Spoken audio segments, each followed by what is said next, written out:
Aujourd'hui, c'était une grande journée pour un projet extrêmement important au niveau de la recharge électrique en France, puisque tout un ensemble d'acteurs de différents niveaux, acteurs industriels, acteurs de recherche et d'innovation, et aussi représentants des citoyens, se sont réunis pour lancer un grand projet de bornes de recharge nouvelle génération.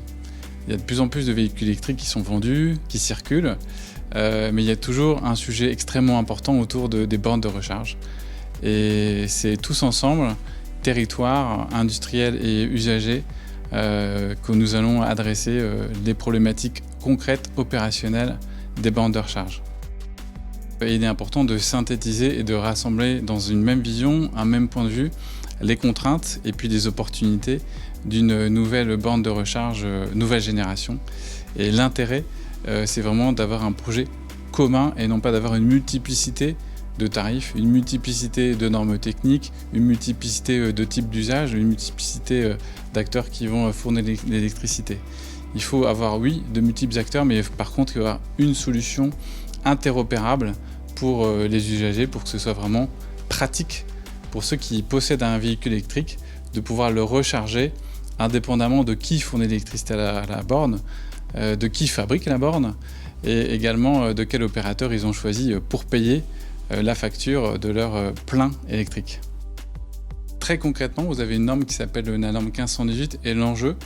c'est vraiment de tirer maximum bénéfice de cette norme 1518, notamment en fait avec deux bénéfices opérationnels concrets, qui est le plug and charge facilité pour l'utilisateur, donc il arrive avec son véhicule et la borne reconnaît automatiquement le véhicule électrique, le prestataire de service auquel l'usager a pris un contrat pour sa recharge électrique. Donc ça, c'est le plug and charge. Et vous avez un deuxième bénéfice qu'apporte la norme 1518,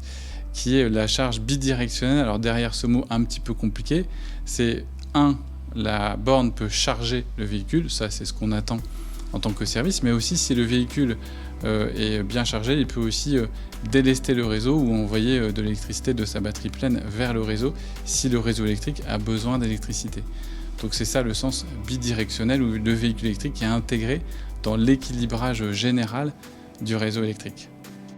Donc ces résultats-là, le smart charging, la charge bidirectionnelle, ce sera opérationnel d'ici 36 mois. Il y a des étapes intermédiaires et notamment une étape importante pour l'usager, c'est la possibilité de programmer à l'avance, grâce à ce nouveau service, les moments où il va pouvoir bénéficier au maximum des effets du réseau vis-à-vis de la borne électrique.